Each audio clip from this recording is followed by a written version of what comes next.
जो ये criminal principal है डॉक्टर सविता रॉय, उसी की ज़बानी, उसी के मुंह से हम आप लोगों को पहले सुनवाना चाहते हैं।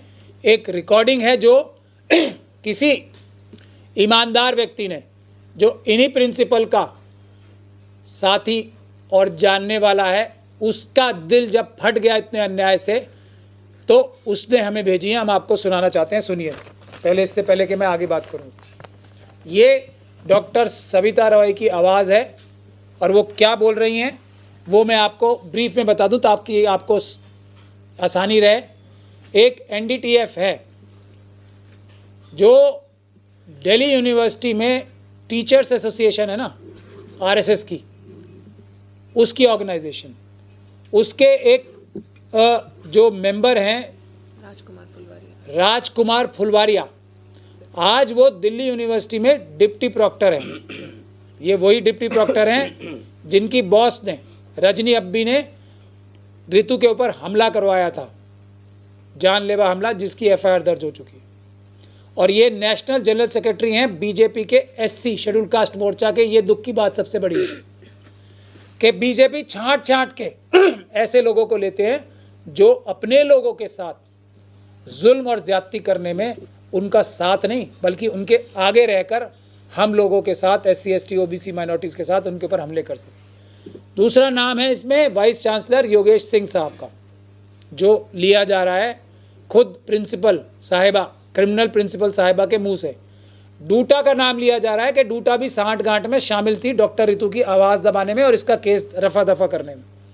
तीसरा नाम लिया जा रहा है किरित सोलंकी साहब का, ये चेयरमैन है, देखिए, parliamentary committee for welfare of SC ST। और ये प्रिंसिपल साहिबा अभी आपको कहती हुई सुनेंगी कि हमने उनसे भी बात कर ली है और इस मामले को कैसे हम करेंगे, यहाँ तक कि अभी हम डॉक्टर ऋतु पे हाथ नहीं डालेंगे, वक्त आने पर इसका काम करेंगे, ये तक बातें। और वही हो रहा है आज। ये जो इसको जान से मारने की कोशिशें हो रही हैं, ये उसी प्लानिंग का हिस्सा है जिसका सबूत इन्हीं की ज़बानी हम आपको सुनाना चाहते हैं।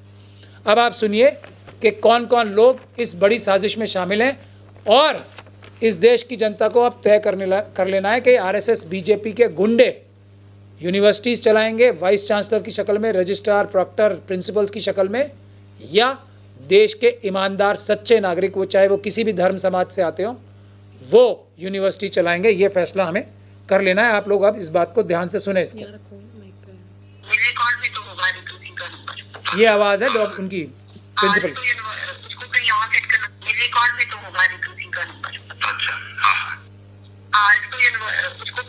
करना पड़ेगा, वैकेंसी तो काफी निकल रही है।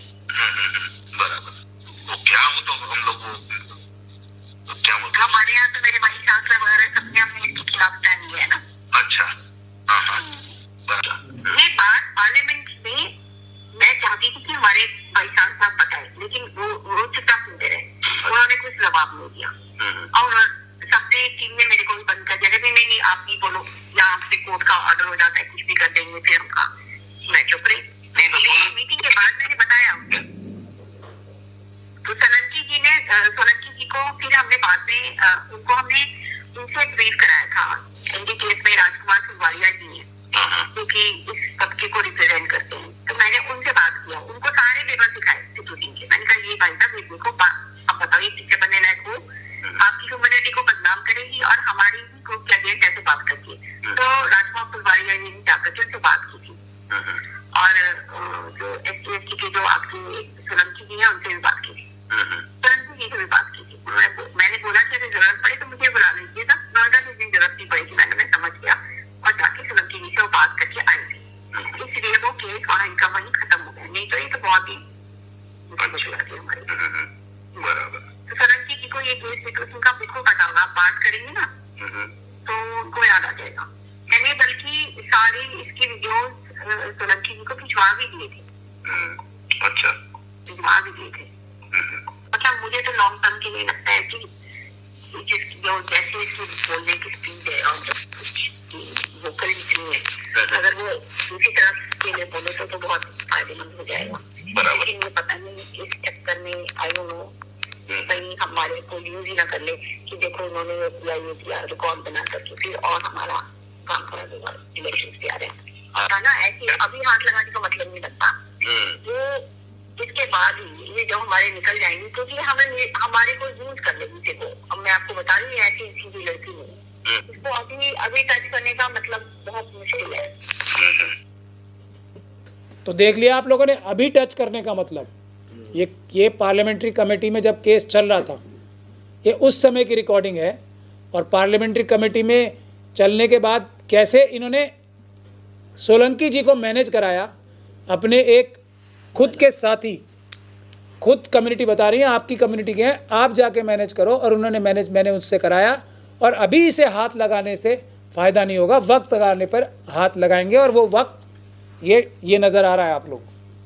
और उसमें पुलिस शामिल है, उसमें अमित शाह जी की पुलिस शामिल है, उसमें यूनिवर्सिटी के वाइस चांसलर शामिल है, प्रॉक्टर शामिल है, रजिस्ट्रार शामिल है, और डीन ऑफ कॉलेजेस शामिल हैं। वो आप सब लोग देख ही चुके हैं। और दिल्ली पुलिस कैसे अपराधी बन के, और उसमें एबीवीपी के कार्यकर्ता, गुंडे, विश्व हिंदू परिषद के गुंडे, आरएसएस के गुंडे, बजरंग दल के गुंडे किस तरीके से हमले कर रहे हैं इनके ऊपर रोज़, और पुलिस बैठ के तमाशा देख रही है, बल्कि उनकी मदद कर रही है, उनको अरेस्ट नहीं कर रही। तो ये प्लानिंग पहले से ही तय थी कि डॉक्टर रितु को अभी नहीं, बाद में हाथ लगाना है। अब वो हाथ लगाने की स्थिति आ गई है। अब ये समाज को तय करना है, क्या इन गुंडे मवालियों को, आरएसएस और बीजेपी के, बजरंग दल, विश्व हिंदू परिषद, आरएसएस के, एबीवीपी के, डॉक्टर रितु को, आशुतोष को, और इन जैसे सभी उन इंसाफ की लड़ाई लड़ने वालों को, जो रोहित वेमुला से लेके अब आज जो परसों एक इंस्टीट्यूशनल मर्डर हुआ है आईआईटी में, उन लोगों की लड़ाई लड़ने वालों को ये आरएसएस के गुंडे हाथ लगा पाएंगे या नहीं लगा पाएंगे, ये समाज को तय करना है। इसीलिए 26 तारीख को दोबारा हम आह्वान कर रहे हैं कि आप सभी लोग आएँ और इन आरएसएस के लोगों को ये बताएं कि हम डॉक्टर रितु को, आशुतोष को, और हर अपने समाज की महिला को और हर नौजवान को हाथ नहीं लगाने देंगे किसी आरएसएस के गुंडे को, किसी आरएसएस के गुंडे की, किसी वाइस चांसलर की, किसी सोलंकी जी की, जो मेंबर ऑफ पार्लियामेंट तक हैं, उनकी ये हिम्मत नहीं होनी चाहिए, ये सोच में नहीं आना चाहिए कि हम इन लोगों को हाथ लगा लेंगे और इनके हक और इंसाफ की लड़ाई को इस तरीके से बलपूर्वक दबा लेंगे। तो 26 तारीख को 11 बजे, 26 फरवरी 11 बजे, वही गेट नंबर 4 आर्ट्स फैकल्टी, आप सभी लोगों को आना है।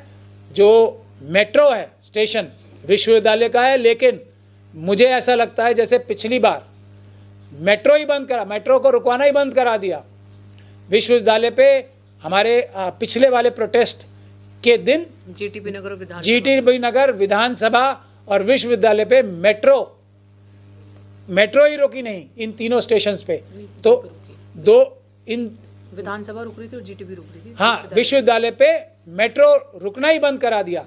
तो आप लोग समझ सकते हैं कितने हद तक ये लोग गिर सकते हैं। मेट्रो कंट्रोल कर सकते हैं, पुलिस कंट्रोल कर सकते हैं, यूनिवर्सिटी के और आरएसएस बीजेपी के लोगों की तो बात ही क्या करनी है। तो 26 तारीख 11 बजे सुबह गेट नंबर 4, वही गेट नंबर 4 जो इतिहास लिखेगा, वहाँ पे आपको सबको आना है, डॉक्टर रितु के सपोर्ट में, आशुतोष की सपोर्ट में, और इस इंसाफ की लड़ाई के लिए, नौकरी नहीं न्याय की लड़ाई में 26 फरवरी को आप सब लोगों ने दोबारा आना है, ताकि डॉक्टर रितु की जान बचाई जा सके और न्याय हासिल किया जा सके। सबके लिए न्याय की लड़ाई है। वहीं विश्व हिंदू परिषद के प्रोग्राम होते हैं और वहीं आरएसएस, बजरंग दल, विश्व हिंदू परिषद के गुंडे झुंड के झुंड बना के संविधानवादियों के ऊपर हमले करते हैं। वो सब पुलिस को नज़र नहीं आता, एक बार नहीं बार बार करते हैं। हम अदालत में जाते हैं तो वकील गैर कानूनी तौर से स्पेशल, जो बहुत सबसे अच्छे वकील हैं दिल्ली पुलिस के, उनको पुलिस ले आती है और उनको ये कहती है स्टेट की तरफ से अपेयर होंगे। मतलब जनता की तरफ से जो वकील पेश कर रही है वो पुलिस अपना पेश कर रही है और पुलिस वाले इसमें मुलजिम है। तो इस संविधान की धज्जियाँ उड़ा के, और हम उन सरकारी अधिकारियों के खिलाफ भी हमने एफआईआर दर्ज करा दी है। वो एफआईआर तो दर्ज होगी नहीं, कोर्ट से ही होगी, लेकिन कंप्लेंट करा दी है, बहुत जल्दी आप उसको भी देखेंगे। तो मेरा कहने का मतलब ये है कि ये जो अपराध कर रही है दिल्ली पुलिस के भ्रष्ट अधिकारी जो कर रहे हैं, ये इनका चलेगा नहीं ज़्यादा दिन तक। धारा 144 लगा के जो अपराध कर रहे हैं, ये पीसफुल प्रोटेस्ट रोकने के लिए, ये अपराध है, चलेगा नहीं। हम लोगों के ऊपर जो फर्जी एफआईआर किए हैं वो भी अपराध है, वो चलेगा नहीं। पुलिस के अधिकारी भी इन सब में अरेस्ट होंगे। इसलिए हम बार बार उनको समझा रहे हैं, संविधान के हिसाब से काम करो। अमित शाह साहब के, मोदी जी के और आरएसएस के, बजरंग दल के जो गुंडे हैं उनके कहने पे काम मत करो, आपका नुकसान हो। पुलिस क्रिमिनल रोल प्ले कर रही है पूरे केस में। वो कॉन्स्पिरेसी में शामिल है ना पुलिस के, वो भ्रष्ट अधिकारी। पुलिस नहीं, मैंने पिछली बार भी बताया था आपको कि पुलिस के जो कमांडोज ये लेके आते हैं वो हमें रोते रोते लाठियां मारते हैं कि हमें आपको लाठी मारने का काम थोड़ी है, हम तो चाइना से जाके अपनी ज़मीन छीनना चाहते हैं, हम वहाँ जाना चाहते हैं, ये हमें आपके ऊपर हमला कराने के लिए इस्तेमाल किया जा रहा है। तो ये जो काम है ज़्यादा दिन चलने वाला नहीं है। देश के सिपाही देश के संविधान की रक्षा करने खड़े होंगे, दुनिया की कोई ताकत उन्हें रोक नहीं सकती।